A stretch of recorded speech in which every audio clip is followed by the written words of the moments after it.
अब हमारा question number 3 है। कह रहे हैं अनुपातों A1/A2, B1/B2 और C1/C2 की तुलना कर ज्ञात कीजिए कि निम्न रैखिक समीकरणों के युग्म संगत हैं या असंगत, यानी कि कंसिस्टेंट हैं या इनकंसिस्टेंट। तो इसके लिए आपको पता होना चाहिए कि A1/A2 बराबर B1/B2 नॉट इक्वल टू है, तब असंगत यानी कि इनकंसिस्टेंट, और A1/A2 बराबर B1/B2 बराबर C1/C2 है, तब तो संगत होंगी रेखाएं, और A1/A2 not equal to B1/B2 तब भी संगत होंगी। अब इसमें C1/C2 का कोई रोल नहीं है। C1/C2 बराबर भी हो सकता है और ना भी बराबर हो। अगर बराबर हो गया तो ये वाली कंडीशन हो जाएगी, अगर ना बराबर है तब, यानी कि नहीं, ये वाली नहीं बनेगी, यानी कि बराबर हो तब भी चलेगा, ना बराबर हो तब भी चलेगा। अगर आप इसको थोड़ा फ्लैशबैक में जाएं तब देखें असंगत और संगत का असली मतलब क्या होता है। मतलब होता है कि रेखाएं सलूशन देंगी या नहीं।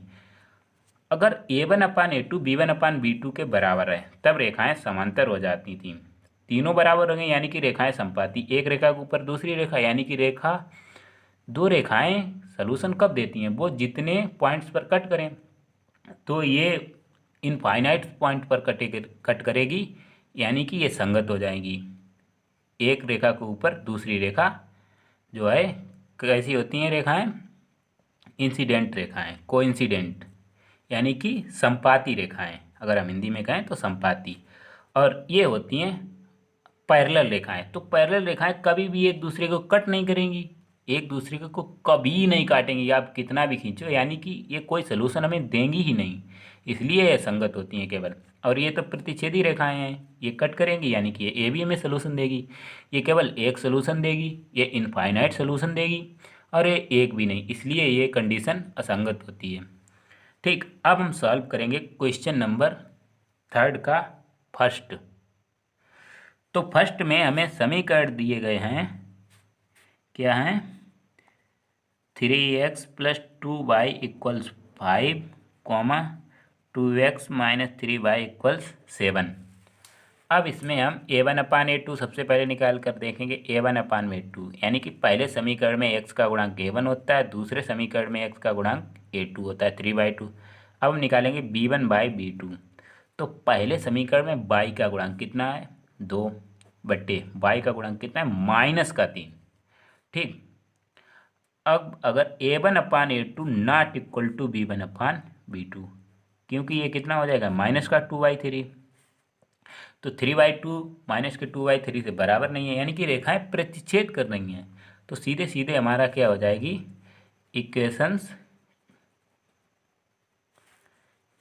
इक्वेशंस को कंसिस्टेंट, यानी कि हमारे जो दिए गए समीकरण हैं वो संगत हैं, यानी कि लॉजिकल हैं। अब हमारा सेकंड पार्ट है,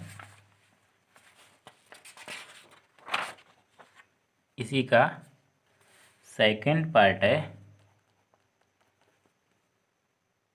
इसमें हमें इक्वेशंस दी गई हैं 2x - 3y = 8, 4x - 6y = 9। तो इसमें हम A1/A2 सबसे पहले निकालेंगे, तो 2/4 यानी कि 1/2।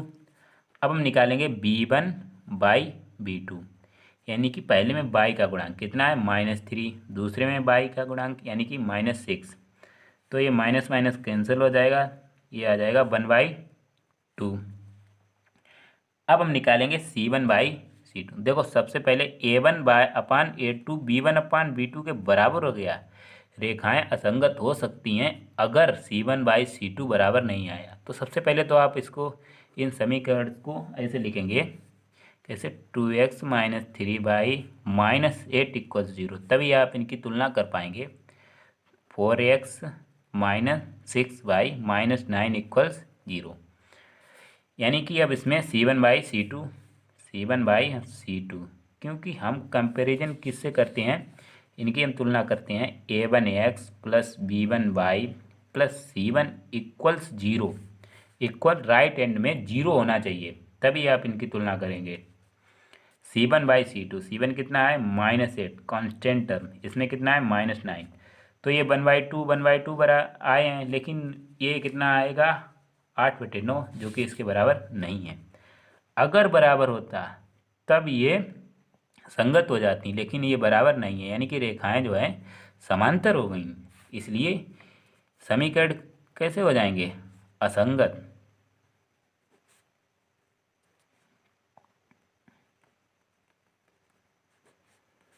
इनकंसिस्टेंट, कोई इनका लॉजिक नहीं होगा, कोई इनसे सलूशन प्राप्त नहीं होगा। अब हमारा थर्ड पार्ट है।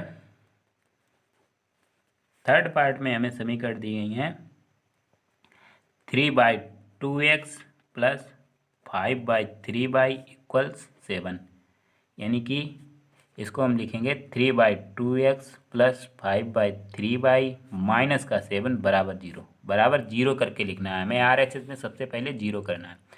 दूसरी समीकरण इसे फर्स्ट है, दूसरी दी गई है 4x माइनस 6y इक्वल्स 9 दिया गया है, इसको -9 को इधर लाएंगे तो ये -9 बराबर 0, समीकरण नंबर 2 हो जाएगी। अब इनमें हम A1/A2 यानी कि पहले वाले में x का गुणांक कितना है 3/2, दूसरे वाले में x का गुणांक कितना है 4, ये 2 नीचे आएगा। देखो गुणा इनका ऐसा होता है, 4 को हम 4/1 लिख सकते हैं, यानी कि इसका मल्टीप्लाई इसमें होगा और फर्स्ट वाले का फोर्थ वाले में, यानी कि 3 × 1/2 × 4, ये आ जाएगा 3/8। अब हम निकालेंगे B1/B2, तो B1 यानी कि पहले वाले में x का गुणांक कितना है 5/3, वो y का गुणांक, दूसरे वाले में है -6, यानी कि ये, इसको हम ऐसे लिख सकते हैं, इसका मल्टीप्लाई इसमें, इसका मल्टीप्लाई इसमें, इसको लिखेंगे 5 × 1/3 × -6, ये आएगा -5/18। अब देखो A1/A2 B1/B2 के बराबर नहीं है, क्योंकि इसकी वैल्यू है 3/2, इसकी वैल्यू है -5/18, तो बस हमें निकालने की जरूरत नहीं, यानी कि हमारी ये कैसे हो जाएंगी संगत।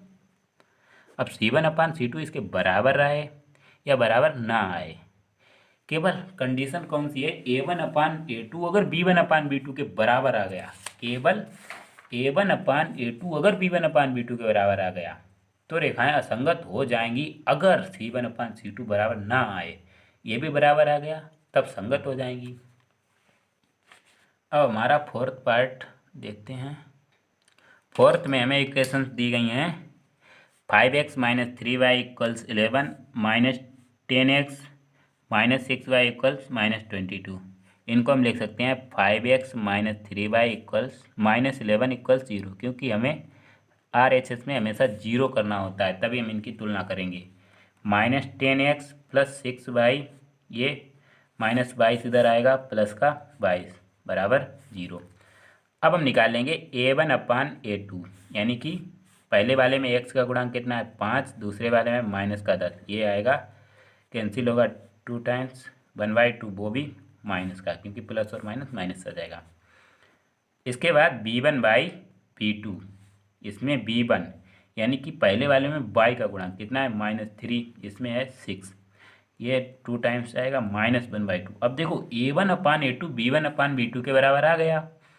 अब हम निकालेंगे अगर C1/C2 बराबर होगा, तब रेखाएं संगत होंगी, अन्यथा असंगत हो जाएंगी। अब C1/C2 यानी कि ये कितना है, पहले वाले में कांस्टेंट टर्म कितना है -11, दूसरे वाले में है -22, ये 11 दूना यानी कि 1/2, वो भी माइनस का। देखो दोनों माइनस का 1/2, माइनस का 1/2, माइनस का 1/2। This implied A1/A2 = B1/B2 = C1/C2।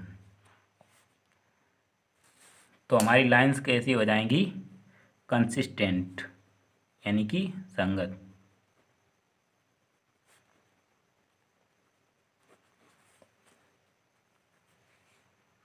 हमारा फिफ्थ पार्ट है, इसमें हमें समीकरण दी गई हैं 4/3x + 2y = 8, 2x + 3y = 12।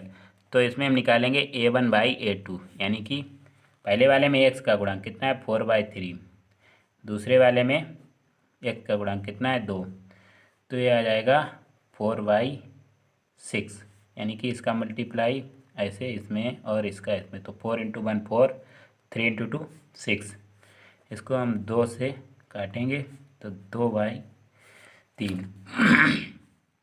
अब हम निकालेंगे b1/b2, यानी कि पहले वाले में y का गुणांक कितना है 2, दूसरे वाले में y का गुणांक कितना है 3, ये आ गया 2/3।